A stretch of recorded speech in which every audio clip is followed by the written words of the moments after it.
Yeah. Welcome, Ryan LaBar, to the Inspired Idiot Show. What's going on? How you two doing? All right. Yeah.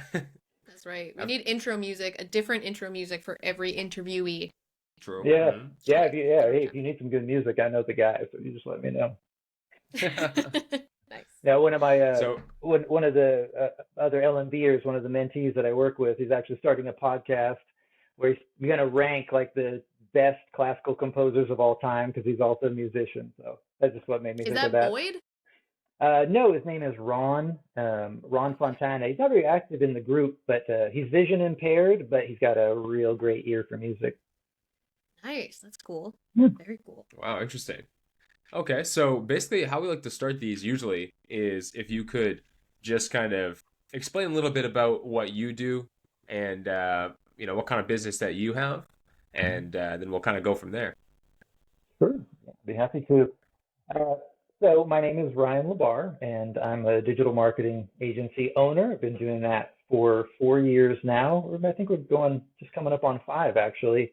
Um, I did that for a little bit before, joining the LMV group, and but that's where it really took off for me, where I really started to catch some traction. But that's what I've been doing for the past 4 or 5 years. Yeah, yeah, and Mm. wouldn't do anything else. I love it.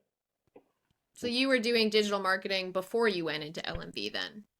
I was doing a slightly different thing, right? So, right when I got out of the military, so I was in the military from 2000 2008, right? Did two deployments. When I got out of that, I actually went back to school and got my computer sciences degree, my bachelor's degree at Oklahoma State University, and I was doing IT for a good many years, most notably with a nonprofit here called LifeShare. And when I decided to leave my corporate gig, I went in and started doing the rank and rent model, which a lot of people are familiar with these days, which is where I got my feet kind of wet with lead gen. I kind of cut my teeth on the rank and rent model. But when 2020 hit, so I was doing that for about a year prior, just learning about all of the basic on-page, off-page SEO, just really learning about the world of digital marketing and SEO ranking. And when 2020 hit, it was a real crunch time for a lot of marketers and agencies. We went through a lot of churn, lost a lot of our, stable clients, and or I should say staple clients, because they were all experiencing their own downturn. And that's when I got into LMV because we kind of needed to get clients coming in right away. We needed to learn a new prospecting method, or just different prospecting methods and different services that we could offer, because the rank and rent model is a bit of a longer term play. That can take sometimes up to 6 months to get a good ranked lead gen property producing leads. So Mm. Jason and Jane's model was, that was money coming in the door right away. We were able to go out and, start getting clients on retainers with services that we could offer them right away. And so that's kind of where that turning point happened. Okay, and just for people who might not be aware, the rank and rent model is basically you would create a website, you would try to get some local, traction or authority in there, SEO, search engine optimization, and then be able to drive leads in directly for the customer, and then you would just kind of send those directly to whoever you were working with. Right, right. And so the particular rank and rent model that I was using was, it's completely generic. I'll give you a great example. So here in Oklahoma, I created a rank and rent lead page. So it's just a simple landing page, and all it's meant to do is take in appointments and opt-in information. And so I just did a generic one for tree trimming, which is very, of course, very popular in most states. But we get that ranked up high with a very generic domain. It was just like basically oktreecutters.com. And once it got to to page one, and we started getting leads coming in, then we go and shop around and find a client to take those leads. So some models, you'll find the client first. You'll say, okay, well, let's build you your own lead gen property, and then you own that property. And in this one, in this model, it was more of a build the property first, kind of like an old Kevin Costner, Field of Dreams thing where if you build it, they will come. So build the property first, then go find the clients and sell them on the leads that are already coming in, instead of promising a client you can get the leads and then struggling for 3 or 4 months to get that traction going, while the client's like, hey, where are these leads coming in? So. Right. Right. So with rank and rent, you kind of have to put that work in and even put out, I'm assuming, some of your own money to get that site ranking, to get leads coming in, and then you're finding a business to sell those leads to. Right, right. Yeah. So it's a lot of sweat equity up front. And that's why it takes a lot of technical knowledge to be able to kind of employ that model, because you have to, your SEO game has to be on point. Your Google optimization, Google My Business game needs to be on point, all those things to get that to, up to, basically a condition where you could sell it to someone else. So yeah, a lot of. And I'm sorry, I was gonna say, Ryan, how have you said you really took off like when you joined LMV? Like what was that change like for you? What'd you do differently when you started doing the more LMV, James and Jason type model? So when we started doing that, I mean, it was just a lot more, boots on the ground, like really getting your hands dirty with, just getting in there and providing services either daily or weekly, just depending on, what small businesses needed. But really, it was more of, it was a kind of like a paradigm shift, as some people might say. It was a different way of looking at things, as opposed to creating a product that was, and then going and finding someone to sell it to. The focus then became, and I mean, and especially during the 2020, fiasco that we all went through. So during the lockdowns, during COVID, that shift went from let me see what I can sell people to let me see how I can help people. And that in itself was like night and day for our business, because then we started thinking of, okay, how can we help these businesses keep their doors open? And we really had to get creative with that process. And I'm sure you can attest to that as well. You probably had to do the same pivots with your own businesses. Everybody did. But being forced to make that paradigm shift was a blessing more than anything, because it helped us realize this is really what our focus should be. We should be focusing on helping people first, and then the money will come. Not the other way around. Not let's figure out a product that we can make money off of. And when we did that, not only did our stable of clients grew very rapidly, because everybody needed help back then, but it also taught us new ways to do business and new ways to, fulfill business. So what you're saying is kind of like the approach is just kind of fundamentally different, right? Like in terms of the rank and rent, because in the rank and rent model, you're very much you're putting a lot of work in up front, but then you're also just like, okay, like who do I sell these leads to, versus the model that James and Jason kind of push with the lead generation agency that they kind of have, where you get customers coming in, you got the message marketing, all these kind of things. Like that's very much more like looking at a customer's business and being like, hey, like there's the money you're leaving on the table here. Like you should do something with this. Yeah, no, I mean, you're exactly right about that. So the way that it fits the best in my own mind is that the rank and rent model is like the Escalade, right? That's the top tier of your advertising model, because not only are you doing paid ads and lead generation, which we all know can be very expensive to maintain month to month, but you're paying to own that prospecting channel. So you're owning that entire process. And not a lot of businesses can fork out sometimes the upward towards $5,000 that it might cost to build a fully functional rank and rent model from the ground up, or to rent one that we've already pre-built.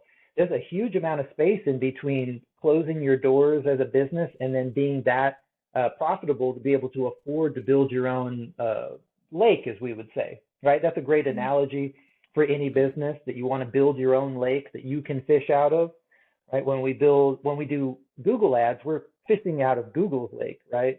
But when you do something like maybe build a Facebook group, make it exclusive, and then only invite people that'll be prospective clients, then now you own that lake, right? That's part of that process of building out that lake, but not all businesses are there. So what it forced us to do is, okay, what are the steps in between all that to help them get from we're about to close our doors up to now we can own our entire process because we have that profitability.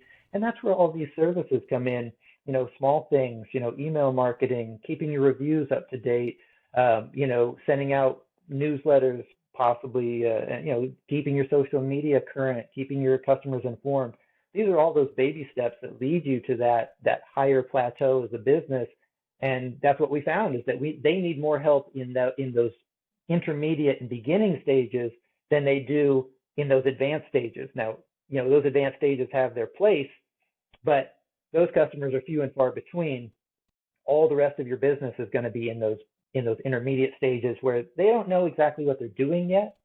And I tell a lot of people in LMD this, and I'm sure you probably experienced the same thing, but most business owners are operating by the seat of their pants, right? They had a great idea, they implemented it, they started generating money, and everything has been a catch-up game from that point forward. And so everything else has gotten kind of set to the wayside. And what we do is then we come in and help them with all that stuff that's on their plate that they can't get cleared off, but that if they could, would really help them focus on more profitable, more profitable things, more profitable projects and activities where they can actually work on the business instead of being stuck working in the business. And so, yeah, that was the big shift that we had, was saying, okay, this is a very underserved market and need. We should fill this need first, then move to rank and rent. Right. And how do you see, like, can you give us a little, I guess, overview of like the services that when you did join LMV that you started implementing and what that did for your revenue? Yeah, absolutely. So one of the very first services that was one of my staple services to offer was social media management, because I found that either businesses didn't have the time for it, didn't have the acumen for it, or just didn't understand the social media landscape as a whole. Like, they didn't understand how to utilize it. They know, yeah, I can upload a picture of my dog, but how's that going to help my business? And so being able to help them manage their social media by creating, bespoke posts, bespoke content that speaks to their audience, having that scheduled on a regular basis and just taking that completely off their plate. I mean, that alone in the first 6 months, filled up our pipeline with customers that needed that help, that were willing to pay for it. And that right there brought enough profit in through the door in those initial couple months to then not only to validate that this is a very profitable and functional business model if you implement it correctly, but also that this part of it could then fund all the rest of our outreach to do bigger projects, website builds, and possibly even rank and rent, but those things that are, next up on the value ladder. Yeah, I think you hit on a really good point there, because that's something that a lot of people ask us is when they're considering getting into this business model or they're looking at doing social media marketing. A lot of people confuse this business with rank and rent, and they kind of think that they're the same thing. And I think you've kind of brought up a really important point, that rank and rent is still a good business model, and there are a lot of businesses that do need that service, but it is a longer term play. And when you're approaching small businesses who, like you said, might be on the brink of potentially shutting their doors, it's probably hard to go to them and offer this very large and long-term service. So it kind of makes it, it kind of makes sense to be like, well, here's the services we can offer you now that will start getting you results in 48 hours. And then that can also be a longer term play that you still incorporate into your business. Yeah, absolutely. You're 100% correct. And, one of the reasons why in some of our sales decks that we still use with customers, we break it down in those terms where we say, look, these are all the services that we recommend. Like, these are all the holes in your advertising game that will eventually need to be filled if you want to maximize your profitability. But some of these aren't going to bring you in revenue for quite a while. And we break it down as customers now versus customers later. Let's do some review management that's going to get you some customers coming in organically, like right away, so that you have money coming in the door. And let's also work on your SEO, which is all, in the same, vein as rank and rent, SEO, both basically the same thing. One's for website, one's for a landing page. But those are customers later. That's a long-term play, and we want to do both, but we want to do the one thing that's going to get you revenue first, then we can work on getting customers later on down the line on longer term plays. But yeah, every business is going to want to see an ROI immediately off of any investment, especially if, like you said, they're struggling to keep the doors open. We want to make sure those stay open first. Then we can talk about some of the better services or the more expensive services. Right. You can get them some income coming in quickly, and then they can basically pay you for those other services with somebody else's money. That's exactly right. Yeah, I mean, that's where their marketing budget is going to come from. So, and it's one of the reasons why, not all marketing agencies do this, but for my agency personally, I don't do contracts because I tell them, look, if I don't do my job, you're not going to be able to afford the next month anyway. So it puts the onus on me to give you the results that you need to continue to hire me. And then that way it's a win-win for both of us. Mm-hmm. So it sounds like you came into LMV and you picked up different services that you then added in that weren't so maybe high ticket, let's say, but it allowed you to get some revenue coming in, get some profit coming in for these companies, and basically be able to graduate them by helping them out some more. Yeah, I mean, you really have to level them up. I mean, it couldn't be put any better than that because, if you think of businesses like, I mean, where are all my, my video game fans out there? If anybody's ever played like an RPG or a role-playing game, that you always start out with level 1 and you got to grind up, to get up to level 20. You don't just start at level 20. Even if you did, you'd get massacred by, all the opponents that were way overpowered or OP'd for you. Businesses are the same way. They start out just at the very beginning. I mean, unless it's a special business that did some type of crowdfunding, or a couple rounds of, investor seed planting where maybe they've got $1 million of capital to start out with. Most businesses start out with just enough to get the doors open. And then, they're going month to month, every month after that until they can get some type of traction. So yeah, working out, understanding that about a business that you're going to have to get them to a higher level before they can pay you a higher retainer is exactly, what you want to be focused on. As they level up, they'll be able to also level up what they're doing with you. So yeah, you want to help them get there. And so a foot in the door service is a key element of that. We talk about that in LMV. We call it the Baby Yoda, because just like how we all thought going over to Netflix was going to save us $100 a month on cable, and then we end up adding all the streaming services and paying more each month, right? But what we want is that Baby Yoda or that foot in the door service that's very low cost but highly effective. Social media is one of those. Review management's another one, but something where it's a very low cost to entry, but the results are going to more than compensate for that small initial investment. And then you can build off of those wins and off of that new revenue that you've got coming in.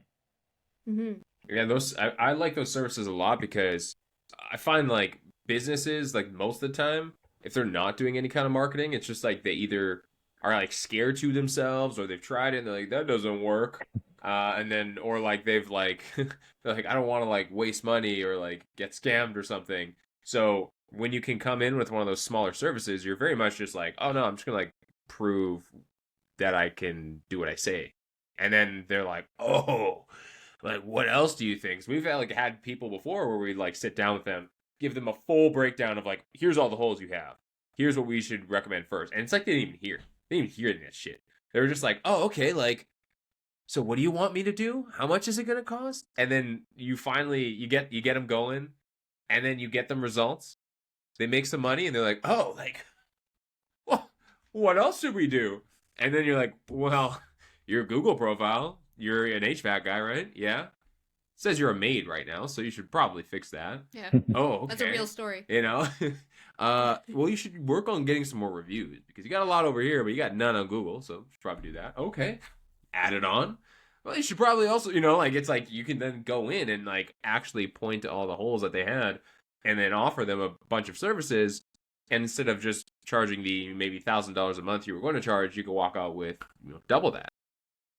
Yeah, you make a really good point. It is one of the most important things about doing business with businesses is that they've probably been scammed in the past, right? There's a lot of fly-by-night operations out there that overpromise, and I wouldn't even say underdeliver. They just don't deliver at all, right? They don't even try.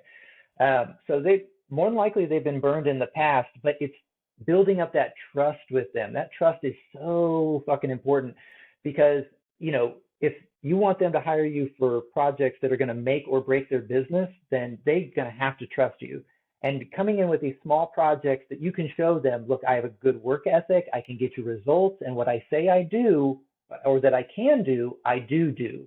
And you show them that in that first 30 days, then they're going to be far more open to the idea, even if they can't afford it right away.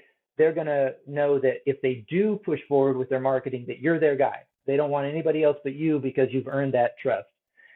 I think of small business owners, and this is not to be, it's not meant as a diss in any way, but I think of small business owners a lot like dogs that you find on the street, right? They are very shy. Like they want to be your friend, but they don't know if you're going to kick them or not, right? So you have to approach them very calmly, hand extended, with nothing but good intentions. Let them get to know you first. Then once they trust you, good luck trying to get them to leave you alone, because now they're going to follow you home for the rest of your days. But you have to establish that trust first, and those small offers are probably the best, if not the best way to do that. Yeah, and I think that was something that as we were going through the training, at least, speaking for myself, that was something I really liked about how James and Jason approach teaching this business, is that it's very transparent. They teach you how to do things like offer free trials, because it's exactly as you said, so many people, I think, kind of see marketing and scamming as one and the same, unfortunately. Like, I think a lot of people feel like if you are a marketer and you are trying to sell to them, then this guard kind of goes up. And they're like, I don't want to be sold to, because people kind of associate being sold to with being scammed a lot of the times, unfortunately. And I liked that right away about this business model, was that they're all about, okay, let's build trust. Let's get them some value right away. Let's show them how we can actually improve their business and their lives, get that rapport down, and then the door's open for us to really grow as two businesses working together. Yeah. So yeah. you said something there that I want to kind of go back to, because I know you said when you came into the program, you were already doing a bit of rank and rent. So you were already kind of in this business.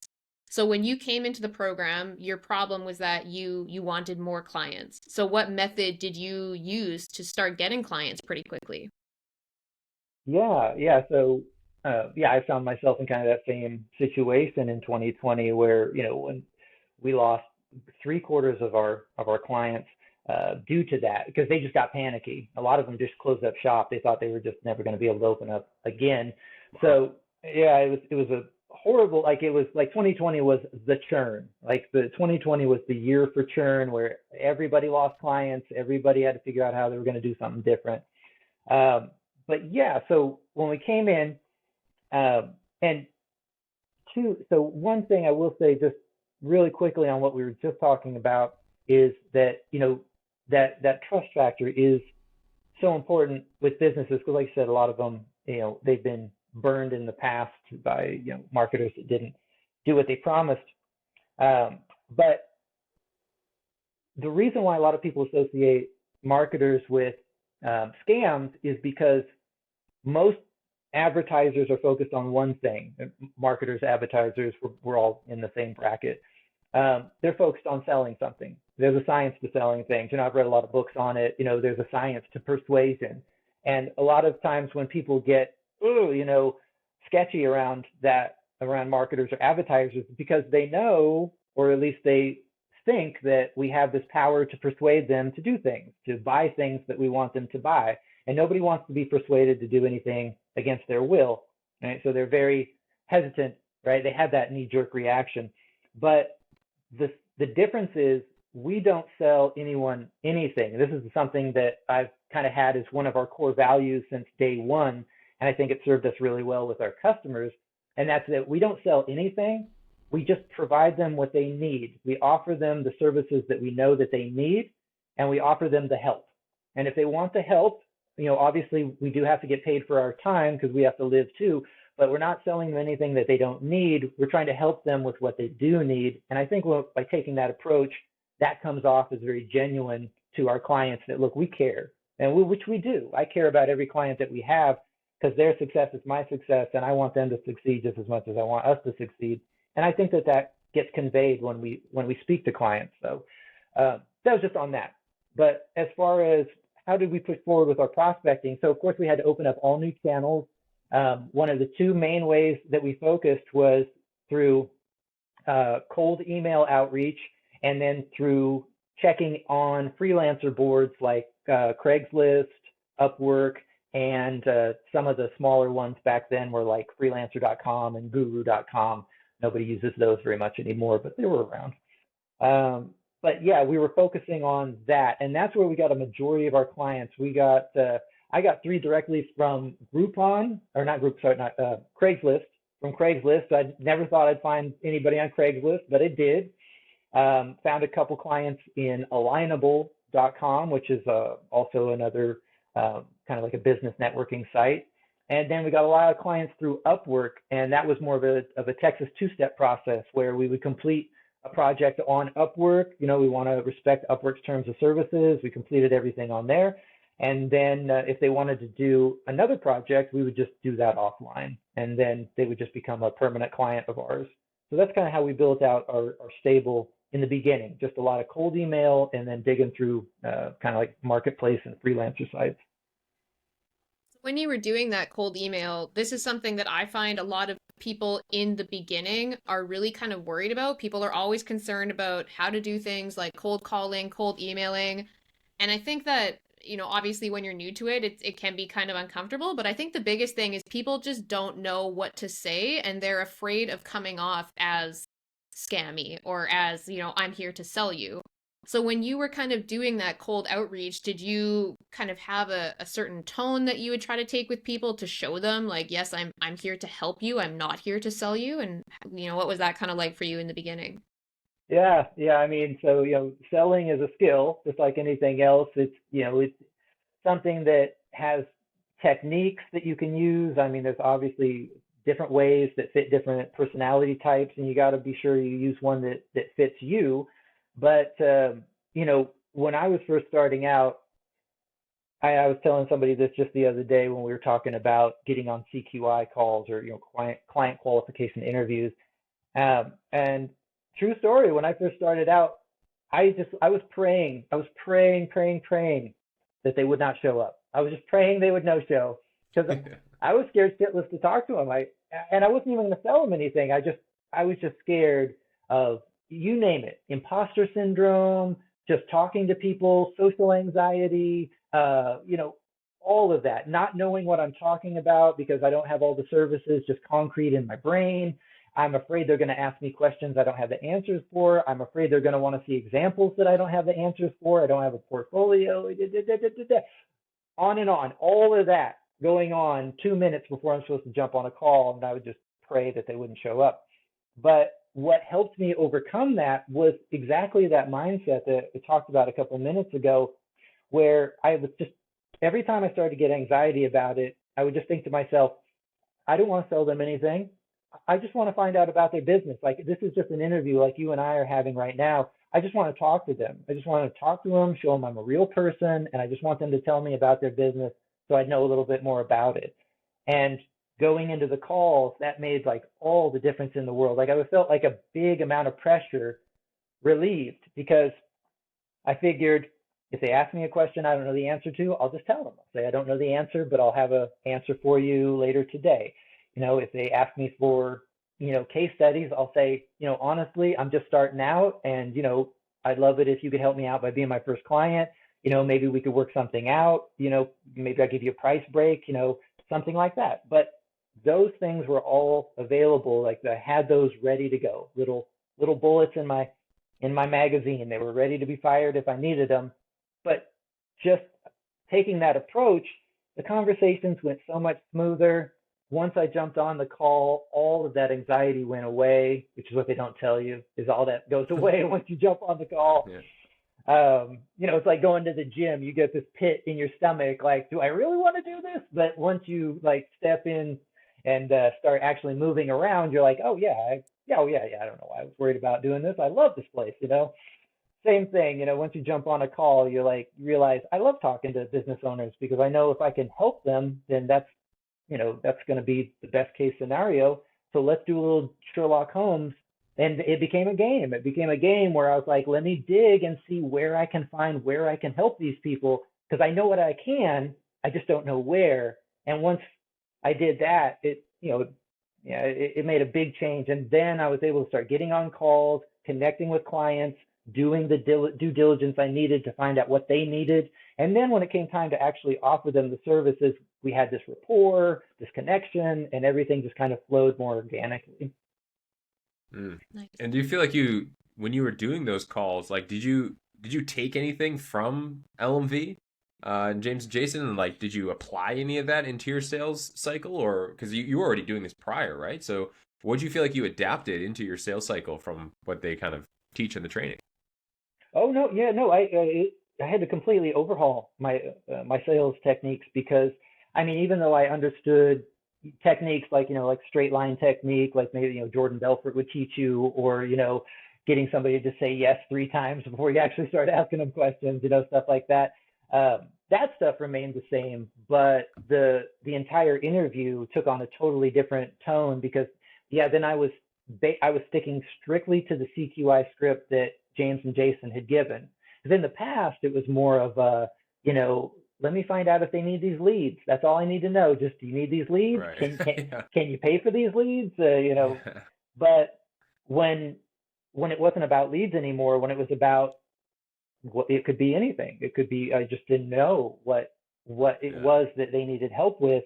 Then yeah, then I went and changed over to the 20 question format.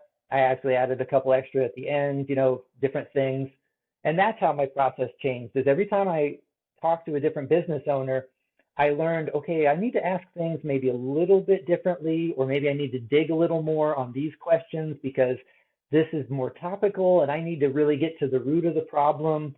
And then the other thing is that it kind of made me a little more calloused to actually asking business owners questions that I normally would think they'd get upset at, and so I wouldn't ask. But it got to a point where I was like, tell me how much each client is worth to you, because if you don't know, then I won't be able to tell you what your ROI is. And to be able to ask those hard questions, not because I want to embarrass the business owner, but because we need to get to the heart of the problem before we can fix it. So, yeah. You need good math to go off of too, right? Like you need to be able to understand, like if I get you this one client, you may only make $50 off of now, but 50% of your clients pay you another $100 right after that. So it's like that's important to be able to know to just see how profitable they are. And I like that you said that you go into those meetings very much like you're just trying to talk to business owners and see how you can help them. Because I thought the same thing. Like when we were starting out and we were doing our like CQIs or the client qualification interviews, Mhm. basically at the point where you, just for people who don't know, basically at the point where you reach out to a business owner, they're like, yeah, I'm interested. Let's hop on a call. Boom, it's that call. So now you're asking them questions to see exactly what they need help with and their goals. And I like doing that approach of coming to them as like just talking to them like people, because I'm sure maybe it was a bit different when you joined in, but I know from when Kelsey and I came in, it was very much like since you already had the campaigns lined up and then you already had the questions, like the script that you had to go off of, you were just very much like, okay, like I'll just like look at the overview video before I get on the call in case they ask those questions, right? Like I don't know how to fucking set this thing up, but like at least I have a rough idea. And then you ask the questions, those hard questions. They don't usually like people who are actually doing business is so weird. They're not usually being like, well, let me see your portfolio. Like they're like, oh, they're asking me what my revenue is. They're asking me what like how much I'm making per service. They're asking me all these questions that indicates to me that they know what they're talking about. And I even threw them a curveball, but like, okay, what would you do? And then they gave me an answer that I wouldn't be able to come up with. They're like, shit, like, okay. And they're much more interested, at least I found, versus Mhm. just like, you come in there like stammering, like, I don't know, I would just help you. You have like at least a game plan to go from. Yeah. I Yeah. think that question about the whole like, do you have a portfolio? Do you have case studies? I have found in my experience, I don't know if this was your experience as well. I find those questions come up more when the person is not clearly understanding what you're going to do for them. Because, if you take LMV, they give you those 32 campaigns for the 32 different types of businesses. So what we found was if we were about to get on a call with an HVAC company, like Alex said, we would quickly hop into that video. We'd kind of refresh our memory on like, what do we do for HVAC people? And when you start hitting them with those numbers, like, yeah, so this is basically what we would do for HVAC, this is what you can expect, this is how many phone calls you can expect to get. That usually brought down a lot of people's skepticisms because now you're putting this idea in their head of what they can expect from working with you. So that whole thing about, can I see your portfolio? At least in our case, I found that really dissolved that. Yeah, no, you're 100% correct about that. And I will add on to that ever since I adopted the let me find out what's wrong with your business kind of a approach to that and started speaking with actual confidence and interest in the client, I have yet to be asked ever again for a portfolio link or for examples of my work. And I think that really speaks to just if you can speak on this topic confidently, then they'll have confidence in you. It's when it's in the beginning when you're tripping over words, you're like, ah, bah, bah, bah, bah, bah, bah. Then they're like, can you show me some of your work? But if you can just jump on a call and dig into their business and speak on it with confidence, yeah, I have yet to have a business ask me about that since. And it also is a good point that you make, Alex, that, when you start asking them these questions about, what's your customer lifetime value? What's the average amount of each one of your sales? How many of your customers are repeat customers on average? And on average, how many times? All those questions, you find out really quickly what business owners are still in that seat of their pants phase and which ones have their shit nailed down. Because I would say 80 to 90% of the customers or businesses that you talk to, they don't have those numbers and they didn't even realize that they don't have those numbers. So you're almost educating them from day one on the conference call on the CQI because you're asking for things that they didn't even realize they should know. And they're like, oh, I should probably know that, huh? Right? If you do find a business owner that does have those numbers, it's nice, but it's almost, I'm almost like, you might be a little, well, you might already be advanced. You might already be ahead of the game. You might not even need me if you already got your stuff nailed down that well. But yeah, it just goes to show you that business owners, yeah, it's just like if anything, we think that they know a lot more than they do because of where they are, but it's just the fact that they've just been doing it. They're just that far along. Doesn't mean that they've learned anything during that journey. Just that's how far along they are. Hmm. Yeah, absolutely. I like that. Okay. So in terms of you and being in local marketing vaults and in the community, because I've always thought that the training is one thing, right? When you come in, like you learn all these little like how to do the sales calls, like little campaigns and all that stuff. How do you feel like you've been using the community aspect of it since you've joined in 2020? Oh, I leveraged it in every possible sense that I could. I mean, it's one of the most valuable parts of the program. I've been in lots of programs, and of course, the one of the things that everybody says is, we've got a Facebook group that's worth, tens of thousands of dollars every year and all that stuff. But the reality of Jason James Group is that it's so active, and new people are constantly coming in. People are constantly learning more about the services that they specialize in, right? Because not everybody's going to be a generalist. Some people, like myself, my expertise now is in running paid ads. That's where I do most of my work. I know some people like Terry, she's the best at message marketing, so on and so forth. So you've got all these people that are constantly accumulating all this knowledge, not just old knowledge, but all the brand new cutting edge knowledge of marketing. And they're there anytime you need them. Every time I've ever had a question, I posted it in the group. It's always been answered by someone that has gotten me over to the next step or helped me, alter a campaign or get through an error that I can't decipher.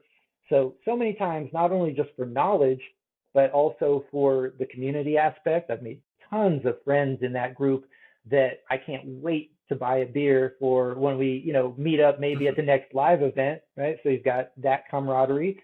And then, of course, the other aspect of it is that I've done lots of work for a lot of the members, tech work, sales work.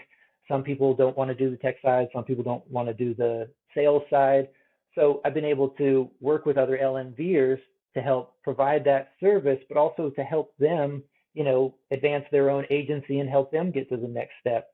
So, I mean, just all around, it's been. It's crazy. It's crazy. Like it's so hard to like quantify the worth of the group because it's very much like what you put in is what you get out. Mhm. And I feel that way because it's like, when you couple like I said, like the training is one thing, the scripts, all that, you get a really good baseline. You get the campaign, so you have a brief idea of how to pull these off, and you could even run them yourself. But I think like the coupling with the community is really like it's like gasoline on a fire because now it's like, oh, like any question I have, boom, in the group.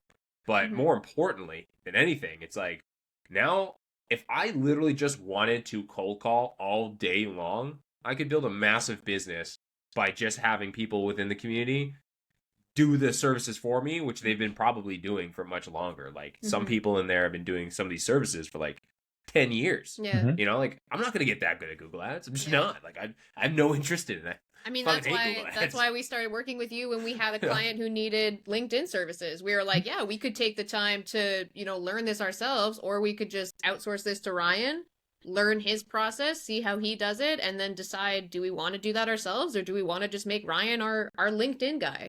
I think people really undervalue how valuable that community and that network is, because if you think about how long people are in this field, like it can take a lifetime to build up a network of, credible marketers. So when you're just Mhm. given that, and you're given all these people who some of these people have been doing these services, since Facebook was a thing, that's a huge value pool to jump into. Yeah. Well, and plus, just to kind of top that off is like everybody is working with local businesses and wants to do a good job and get them results, right? I don't think anyone's in there like, yeah, fuck these guys, we're making money this year. Like I don't think people are really in there like that, right? Like so when you post about good results or campaigns you've done in the group, it's like boom, all these people who are literally talking to dozens of business owners every day per person, now they all know, oh shit, if I got a podiatrist, I know I'm going to that guy. If I got this, I'm going to this guy, right? Because now they're like thinking about it in their head, and now they tap into their own network, pull it out, and then come to you for it. So it's like if you just do the business and then post in the group about it, people just automatically are like, oh man, they must know what they're talking about, and if I need help, that's the guy, and they're incentivized to go find new business owners for you. Yeah, It's well, I awesome. mean, that's a great point too. So, you got the knowledge that of any question you need answered, you got that. You've got the help. So if you need anybody to help you with any aspect that you're working on, you got that. But one of the best parts about it, and this is what actually helped me the most in my first 6 months at LMV, is other people posting wins. I can't tell you how much that got me through a couple different times when I was like, I don't know if I want to do this. I don't know if this is for me, or I don't know if I can even make money at this. And then without fail, someone would post in the group, just closed $1,000 deal, just closed a $4,000 website build. Like posting those wins when I could see that it was working for other people, I knew if they could do it, I could do it. And that's what pushed me to keep going. So that alone was instrumental in helping me in my first 6 months, and I think it's a big benefit. Mm-hmm. Mm. That's And why did you find? that's why I like to post Sorry, go my. ahead, Ryan. Oh, I was just saying that's why I like to post my wins now, and I try and let people know, like I'm not doing this to brag. I'm posting it so it's possible, so it can inspire you to keep going if you were thinking about quitting. The money's out there, you just got to go get it. Mm-hmm. Yeah, I think that's a really huge part that I personally think the biggest thing that keeps people from getting to their potential is just psyching themselves out and just like thinking, you go through a couple of weeks of cold calling and you're like, wow, this is not working, as fast as I thought it would. And it's very easy to let that creep in and think like, maybe I'm just not good at this. Maybe I just can't do it. But I think that mindset that you just said of seeing the wins that other people are doing and looking at some of those people and you're like, well, that's a single mom of 3 kids. If she can get a $5,000 a month client, then there is no reason why I can't do that too. Exactly right. Yeah, exactly right. And sometimes you're just being stupid too, like when you're doing it. Yeah. Like when we start out, we're like, yeah, we'll like cold message people. We'll hit them up on all these platforms. Nobody's doing this shit, right? Like it's gonna be great. And then all of a sudden it was like, we're landing some CQIs actually, crazy, but like it was just like a grind. And then we're like, oh my, like what is happening? But we were still on like kind of vacation slash workation. We were in Florida at the time, so we're like serious, but not super serious, like. Mm-hmm. And then we got back here, and then it was like we went back in, looked at like the prospecting. So how would we actually, the different ways they recommend to get clients. And then we're like, why don't we like, crazy idea here. Why don't we do more than that? Because there's like 7 other ways we could go about it. Like, it was like, why don't we just do that? Like this is crazy. And like what we found was like, we just, like, you can still send cold messages to people, right? Like that's a good way sometimes to just meet new business owners, because at the end of the day, you're trying to have a conversation. But if you could like send those messages and then like, you know, plant those seeds, and then you're like, oh, I'm going to go to Upwork and bid on some things. Boom, plant those seeds. And then you're like, oh, like I'll just like join my local referral network. Boom, plant those seeds. Go join a local Facebook group in your area. Boom. Like, you know, it's like you could just do so many things in a day where if you just like, you're actually tactical, you're strategic, and you think about it versus just, you know, cold calling. I mean, I to be honest, I never cold called. I was too scared. I didn't do it. I didn't do that. But cold messaging. Yeah, you know, I'm with you on that one too. Yeah, I'm not a big fan of cold calling, but I mean, yeah, you're right, because it sets an example, you know, for people that are starting to hit that grind. So somebody asked me this the other day. You know, we have an attrition rate in LMV, and it's a little high. It's a little high, and that's mainly because of what I like to refer to as the honeymoon phase. So one of the main reasons why I think a lot, I was going to write a big post on this, and then I just got lazy and didn't do it. But I was thinking the other day, somebody asked me, you know, first of all, why do some people buy the course and then never put it into use? Or if, you know, if everybody's doing the course, you know, won't the market get saturated? So the answer to that is no, it'll not ever get saturated, because so many people go through what's called the honeymoon phase.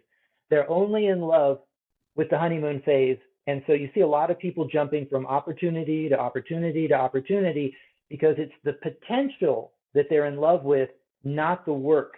And so once they actually get through the honeymoon phase of, oh, I bought a new course and I can be offering these services, and oh, think of all this money that I'm going to make, and this is what I'm going to do. Right? Once they get through that phase and they start getting into those first month or two of grinding with messaging and trying to get that first client, get that first job on Upwork. So the honeymoon's over, and so they're over it. They're like, this is actual work. And that's where you see a lot of that attrition happen, where people just fall off. They're just like, this isn't what I thought it was going to be, or shiny object syndrome. Yeah, I want to have that honeymoon phase again. So let me go join another course that'll give me that hope of potential again, and I can just ride that wave of potential all the way into the poorhouse. I mean, that's the poorhouse. Yeah, because they're never going to make, they're never going to make any money, and just every opportunity is a scam, because you know they don't want to put any work in. But you know, that's one of the main reasons. That's another main reason why this market will never be saturated. You know, you'll get tons of, you know, out of 100 people that might start a digital agency, it's like the Navy SEALs, man. They probably have a 90% attrition rate, that at the end of the year, maybe only 10 of those people are still doing that, because it takes that commitment, right? So, you know, that's just one of the big things that I see that can help with that. So tying that back into those posts in the group, when they hit that grind phase where the rubber meets the road and it's time to start putting in some fucking work, that when they're ready to give up, if they see other people that are like still putting in the work but getting results, that could be that catalyst that pushes them to just keep going until they finally get that first result. Once they see that first result, then they're like, okay, I'm going to keep going from here instead of giving up. So. Yeah, absolutely. Because like when I talk to people about this, I try to make that clear. Like, I'm like, look, like you're trying to actually build a business here. Like, this is a real service. It kind of sells itself in a sense, because these business owners need these things, and it's very easy to tell them they need their things, right? Like, how do you get clients right now? Oh, like word of mouth. You ever try like putting an ad out there? Oh, it doesn't work. Okay, yeah, all right. Doesn't work for you. Leave that, right? Yeah. Okay, and then it's like, oh, have you ever like messaged your customers when it's like time for them to buy again? No. It's like, crazy idea here. Right. That's like crazy. Somebody taking one karate class and being like, "Oh, karate doesn't work." Yeah. Well, that's you took one class. Okay, you took. You gotta absolutely know what you're doing for it to work. You know. So when people come in, they're like excited, like, "Yeah, I want to build my own digital agency. I want this passive income." I'm like, hold on. can you define passive for me? Like, what do you think that is? Like, Right. like if they say like, oh, I just want to like put my money in and then make money, I'm like, Passive income. honestly, don't do this shit. Like, Yeah. it's not for you because like this is actually building a real business. And if you do put in a lot of work, it's really crazy to see how much people grow their agencies in a relatively short period Mm-hmm. by just that sweat equity at the beginning. Hmm? Like we've been like referencing a lot on some calls. I think his name was Kayleen, and he was like homeless to 50K a month in his agency, and like his main thing was like cold calling, which was like respect. And he was cold calling like mortgage brokers, so like a high end client. So it was like double respect. That's cool, but he was doing like $150 a day. So it's like, dude, like he's putting in work, man. Yeah. Like that's 15 times the recommended minimum for people when they join this program, right? If the recommended minimum is 10 a day that you're reaching out to, Yeah. like he's 15 times. So it's like, no shit, he made a 50K a month agency, and he got it to that height. Like he's going hard. All right, I'm going to bring us back on track because I know, Ryan, we want to respect your time. You got some other stuff to do today. So No worries. one of the things we wanted to ask you about is just how, obviously, you're a longtime member of the program. You are one of the people that have stuck with it, and you're now a mentor in the program. And I know you are very big on helping people, even if they're not one of your mentees. So how has your kind of business evolved in terms of the service packages you offer, and like what tools do you use to run your business now? Are you strictly using ATB, or how does that look? Yeah. So, I mean, obviously the toolbox has grown over the years. It really depends on the task at hand, but yeah, mainly ATB, go high level, right? That's still my main CRM and funnel builder. Use that, daily. Other than that, for since I specialize in paid ads, I use like SEMrush, Ahrefs, use that Majestic, use that a lot for competition research, keyword research, stuff like that. I still have an active pro subscription with Canva because I use that almost every day for something or another. So Canva is definitely one. But yeah, other than that, those are my main staples right now. Anything else would be situationally dependent. But as far as growing the business, what does that look like now? Over the past 4 years, we've gone through a lot of changes with my agency, and a lot of it has really been handling the growth of scale, and then how do I take these tasks and either automate them or take them off my plate so I can focus more big picture. Um, so I explained it to my daughter 4 years ago as, right now I'm everything. I'm sales plus fulfillment. Eventually, I'd like to replicate myself so that I can have someone else do sales and then I'm still doing fulfillment. Once I have that in place, I'm going to replicate myself again and then have someone do both fulfillment, sales, and I'm going to be the account manager for all the accounts. Once we grow big enough, I'm going to hire an account manager, and then I'm just going to be in charge of all of the tasks. I'm going to have the account manager run all the accounts. I'm going to have a sales manager run the sales team, and then I'm going to have possibly a fulfillment manager if needed for the fulfillment team. We haven't needed that yet because all of my VAs and all of my freelancers are rock stars up to this point. But that's how we've grown over the years. So we had to kind of just change. And it's just a gradual process of me pulling myself out of the business and just replacing myself with people that can do those tasks. And then that's how I was able to scale. Like that's how I went from doing 2 to 3 grand a month to now we're doing on average 15 grand a month. We've had months where we've gone to 20 or 25, depending on how many projects have come in at any given time. But that's how we're able to maintain that without my bandwidth just being completely sapped 24/7. Mm-hmm. Right. That makes sense. Yeah. So what does the day in the life look like for you? Like, what is it kind of like? So it starts. I'm not going to be like a TikTok guru or anything. No shade to Grant Cardone, but I do like to 11x everything. So I start out very early. My day starts usually around 4:30 in the morning. I'm up downstairs by 5, coffee in hand, just mapping out the day. That's one of the most important things. I sit down. Every hour of my day has to be accounted for, so I know when my appointments are, when my client meetings are, And then when I have spare time to work on other projects, so I get the entire day mapped out, doesn't take very long. Then I move on. I start doing my admin tasks, returning emails. We're talking about 6 a.m. now. Returning emails, setting up, making sure everybody's going to attend meetings, just double checking, confirming things. Then around 7, head to the gym, hour, strong body, strong mind, get my workout in, come home, do the 3 S's, shit, shower, shave. And then by 9, I'm back on the computer, and I usually have a check-in meeting with my account manager. So just making sure that projects are on schedule and on task, or just on task and on schedule. And then any check in with the sales team, see how many client CQIs we've got going that week. Just a general team check in, and then from then on out, it's just whatever the day entails, whether it be projects, clients, BNIs, if I have to go do a Chamber of Commerce meeting, stuff like that. So with getting up at 4:30, do you find that you're pretty diligent with ending your day at a certain time and getting good sleep? That's one thing I always like asking people, because so many entrepreneurs talk about, grinding and doing 12-hour days and get up at 4, and we're humans too, though, right? Oh yeah, for sure. I can't burn the candle at both ends like I could when I was a younger man. So I do. I have it set up now, and I've had to do it this way because if I don't, it's going to carry over into the next day, and then 4:30, I'm just not going to be able to get out of bed. So I make sure I get enough sleep every night. So I have a hard stop on business at 6 p.m. my time at night.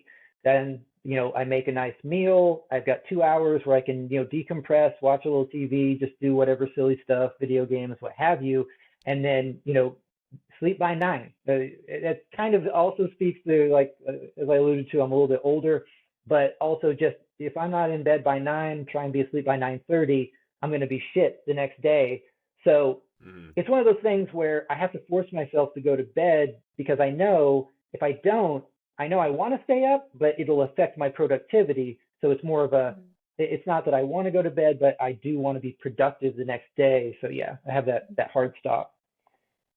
Okay. Well, that's a good tip. I think that mapping out every hour. Is there any kind of, we always like to ask people, is there something that you've implemented into your routine that you feel like has allowed you to be more productive and to grow your business more?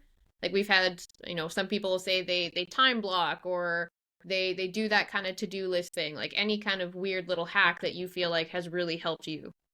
Well, that is that hack, that just making sure every hour of my day is accounted for with a specific task.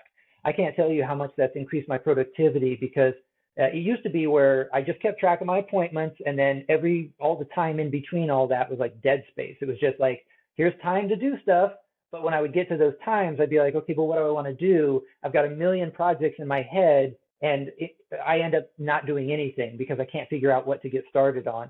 So I make sure that I have weekly goals, the things that are like larger projects that I want to make sure either get started or somewhere far along. I want to make sure it gets somewhere down the road with that project, like I get some progress done on that. And then I will reverse engineer my week based on that. So I'll be like, okay, I know that these specific tasks need to get done sometime this week. And so I have a list of activities of these are the things that have to get accomplished this week. And now when I do my morning, blocking of time, I just plug them in. Be like, okay, well, I'm going to do these things today. And I just slowly chip away at that list. I don't always get the whole list done every week, and that's okay. I just roll that into the next week, and those are the first things that I focus on. Okay. Well, my last question for you is just, if you had one piece of advice that you could pass along to newbies, whether it's, people specifically new in this program or even just new in the social media marketing game, what do you feel like that would be? I would say, a couple things. The first, we touched on that scarcity issue, just that, there's plenty, for those that believe in abundance and all that, it really is true. There's enough to go around. So if you're hesitating and pulling a trigger on something like this because you think, well, people are already doing that, all the business is already taken, that's not true. There's still plenty of business. New businesses are being formed every day that need your help. And so that goes into point number 2, and that would be approach it from a servant type of mentality, which is what I've been trying to do lately.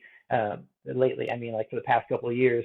And that's you're there to serve these businesses. You're there to help them. And if you approach them from that humanitarian standpoint, from that philanthropic standpoint, where like if I can't help these people, then I'm not doing my job correctly, then you're going to find that you're going to be far more rewarded in your ventures because you're going to feel a sense of reward from helping people and not just, oh, I got to be that slimy guy that gets the money, that type of a thing. So that would be my second point, that you just keep that in mind.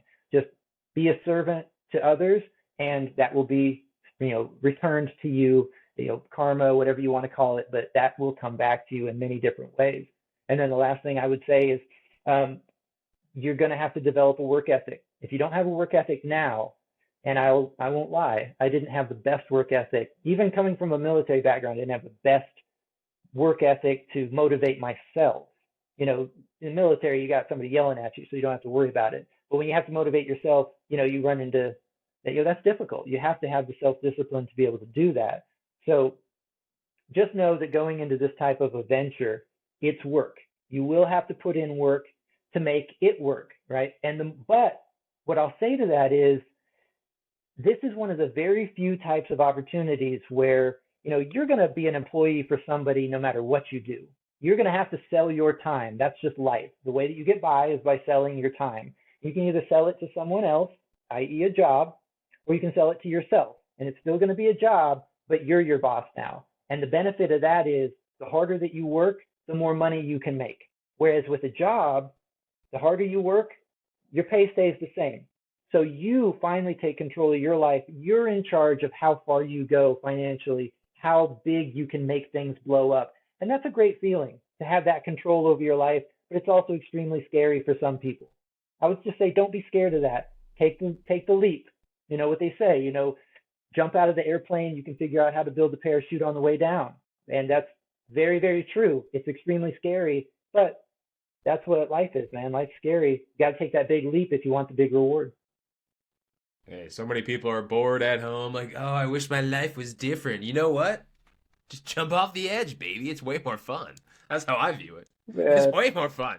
Like, don't we all watch movies and we're like, we love the adventure, and we're like, wow, I wish life was like that. It is, motherfucker. It is like that. It really is. It's just like you decide to just be safe instead. And you're like, I'm going to be comfortable. And it's like, okay, well, why are you confused that you're poor and you just have expensive cars and now you're left with nothing at the end of your life? It's crazy. It's crazy. Anyway, Ryan Labar, thank you so much. I'm going on. Yes, we appreciate your time. Yeah. We had some technical difficulties, but we made it through. We appreciate you sticking on longer, and we'll send you some clips when we got them done. Yeah. Fantastic. Thanks for being awesome. Well, You've always answered our questions when we had questions, and really appreciate that. Well, I really enjoyed talking to you guys as well. I look forward to seeing it when it comes out. All right. Thanks, Ryan. Have a good night. Happy Halloween. Happy Halloween. Boo.